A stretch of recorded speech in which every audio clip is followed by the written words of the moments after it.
ಸಿಹಿ, ಆಗ್ ನೀನು ವೈಟ್ ಡ್ರೆಸ್ ಹಾಕಿದ್ದೆ. ಈ ಹೋಟೆಲ್ನವರು ಮತ್ತೆ ಮಕ್ಳಿಗ್ ಡ್ರೆಸ್ ಕೊಟ್ರಾ? ಬಟ್ ಇವತ್ಯಾವ ಸ್ಪೆಷಲ್ ಡೇ ಅಂತ ಕೇಳಿದ್ಲು.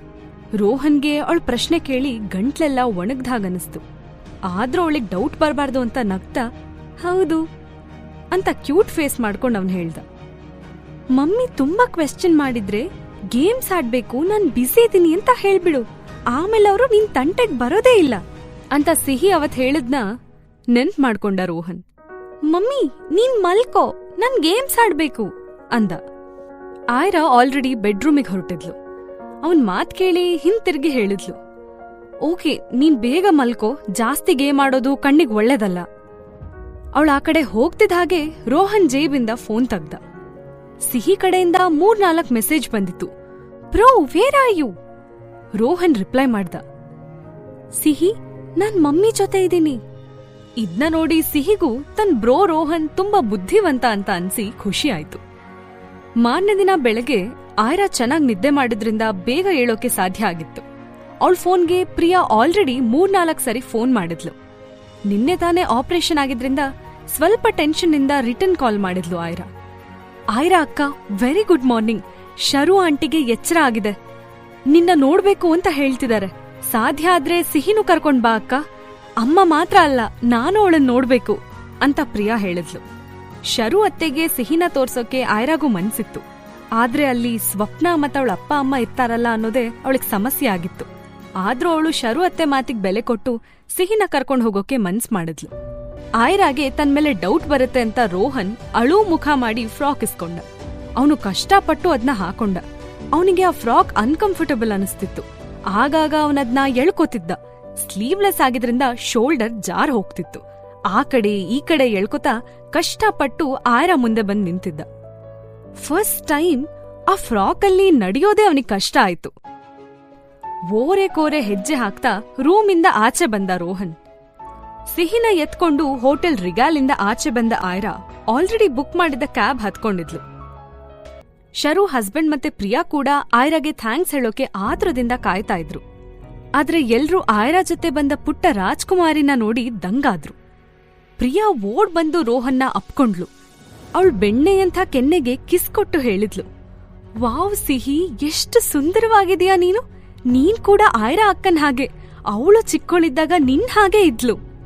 ನಾಚಿಕೆಯಿಂದ ರೋಹನ್ ಕೆನ್ನೆ ಕೆಂಪಾಯ್ತು. ಅವನಿಗ್ ನಿಜವಾಗ್ಲೂ ಪ್ರಿಯಾನ ಸಹಿಸ್ಕೊಳ್ಳೋಕೆ ಆಗ್ಲಿಲ್ಲ. ಅವನಳಿಂದ ಬಿಡಿಸ್ಕೊಂಡು ಆಯ್ರಾ ಕೈನ ಗಟ್ಟಿಯಾಗಿ ಹಿಡ್ಕೊಂಡ. ರೋಹನ್ಗೆ ಯಾರ್ಯಾರೋ ಟಚ್ ಮಾಡೋದು ಕಿಸ್ ಮಾಡೋದು ಖಂಡಿತ ಹಿಡಿಸ್ತಿರ್ಲಿಲ್ಲ. ಆಯ್ರಾ ಇದ್ನ ನೋಡಿ ಸರ್ಪ್ರೈಸ್ ಆಗಿ ಹೇಳಿದ್ಲು, ಸಿಹಿ ಯಾಕ್ ಹೀಗ್ ಬಿಹೇವ್ ಮಾಡ್ತಿದ್ಯಾ ಇವತ್ತು? ಪ್ರಿಯಾ ಆಂಟಿ ಹತ್ರ ಮಾತಾಡು. ನಂಗ್ ಗೊತ್ತು ನೀನ್ ಇವ್ರನ್ನೆಲ್ಲ ಈಗ ತಾನೇ ನೋಡ್ತಿದೀಯಾ ಅಂತ, ಬಟ್ ಇವರೆಲ್ಲ ನಮ್ ಫ್ಯಾಮಿಲಿ ಅವ್ರೆ ಕಂದ. ರೋಹನ್ ನಿಧಾನಕ್ಕೆ ಅಮ್ಮನ್ ಹಿಂದಿನಿಂದ ಪ್ರಿಯಾನ ಬಗ್ಗಿ ನೋಡ್ದ. ಪ್ರಿಯಾ ಸ್ಮೈಲ್ ಮಾಡ್ತಾ, ಇರ್ಲಿ ಬಿಡಿ ಅಕ್ಕ, ಅವಳು ನಮ್ಮನ್ನ ಫಸ್ಟ್ ಟೈಮ್ ನೋಡ್ತಿರೋದಲ್ವಾ, ಸಂಕೋಚ ಏನೋ ಅಂತ ಹೇಳಿದ್ಲು. ಅವಳು ಲಿಟಲ್ ಪ್ರಿನ್ಸೆಸ್ ಅಲ್ವಾ, ನಿಧಾನಕ್ಕೆ ಅಡ್ಜಸ್ಟ್ ಆಗ್ಲಿ ಬಿಡು ಅಂತ ಶರು ಅತ್ತೆ ಹೇಳಿದ್ರು. ರೋಹನ್ಗೆ ಸಿಹಿ ಥರ ಪಟಪಟ ಅಂತ ಪಟಾಕಿ ಹಾಗೆ ಮಾತಾಡೋದು ಕಷ್ಟದ ವಿಷಯನೇ ಆಗಿತ್ತು. ಇಲ್ಲಾತ್ತೆ, ಸಿಹಿ ಯಾವಾಗ್ಲೂ ತುಂಬಾ ಮಾತಾಡೋಳು, ಎಲ್ರ ಹತ್ರನೂ ಫ್ರೆಂಡ್ಲಿ ಆಗಿರ್ತಾಳೆ, ಬಟ್ ಇವತ್ತೇ ಯಾಕೋ ಮಂಕಾಗಿದ್ದಾಳೆ ಅಂತ ಆಯ್ರಾ ಸಿಹಿನ ನೋಡ್ತಾ ಹೇಳಿದ್ಲು. ರೋಹನ್ ಧೈರ್ಯ ಮಾಡಿ ಆಯ್ರಾ ಕೈ ಬಿಟ್ಟು ಪ್ರಿಯಾ ಹತ್ರ ಬಂದು ಕ್ಯೂಟಾಗಿ ಸ್ಮೈಲ್ ಮಾಡ್ದ. ಅಷ್ಟ್ ಮಾಡೋವರ್ಗೆ ರೋಹನ್ ತುಂಬಾ ಮುಜುಗರ ಮಾಡ್ಕೊಂಡ. ಅವನು ಈ ಥರ ಯಾರನ್ನೂ ಮಾತಾಡ್ಸಿರ್ಲಿಲ್ಲ. ಅವನ್ ಮನೇಲೂ ಯಾರೂ ಇಷ್ಟು ಪ್ರೀತಿಯಿಂದ ಅವನಿಗೆ ಮುದ್ದು ಮಾಡಿರ್ಲಿಲ್ಲ.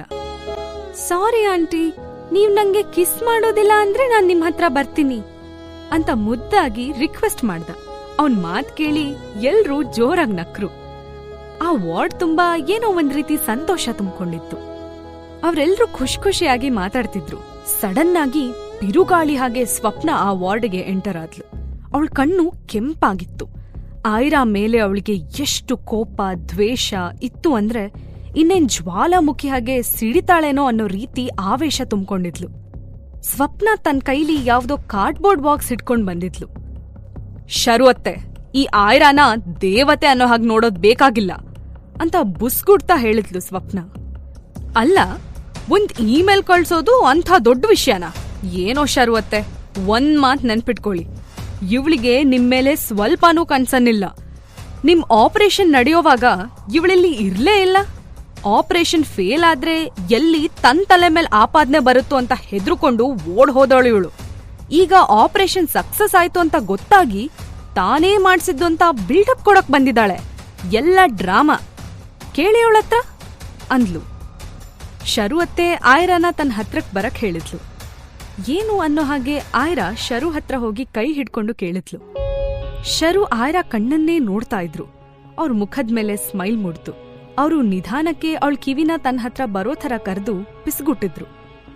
ಅವರು ಆಯ್ರಾ ಕಣ್ಣನ್ನೇ ನೋಡಿ ಮುಗುಳ್ನಕ್ಕು ಹೇಳಿದ್ರು, thank you doctor Samyuktha alias Aira. ಇದ್ನ ಕೇಳಿ ಆಯ್ರಾ ಹುಬ್ಬು ಮೇಲೇರಿದ್ವು. ಶರು ಅತ್ತಿಗೆ ನಿಜ ಗೊತ್ತಾಗೋಯ್ತಾ ಅಂತ ಅವಳು ಯೋಚಿಸಿ ನೋಡಿದ್ಲು. ಗೊತ್ತಾಯ್ತು ಅನ್ನೋ ಹಾಗೆ ಶರು ಅತ್ತೆ ಸ್ಮೈಲ್ ಮಾಡಿದ್ರು.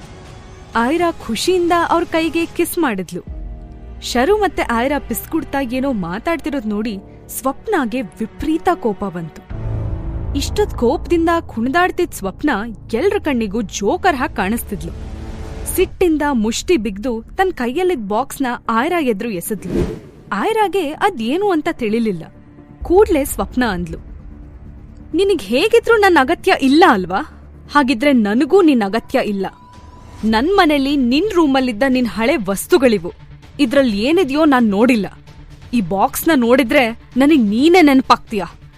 ಬೇಗ ಈ ದರಿದ್ರ ವಸ್ತುಗಳನ್ನ ತಗೊಂಡು ನನ್ ಜೀವನದಿಂದ ದೂರ ಹೋಗು ಅಂತ ಸಿಟ್ಟಲ್ಲಿ ನಡುಕ್ತಾ ಸ್ವಪ್ನ ಆಪರೇಷನ್ ಥಿಯೇಟರಿಂದ ಆಚೆ ಹೋದ್ಲು.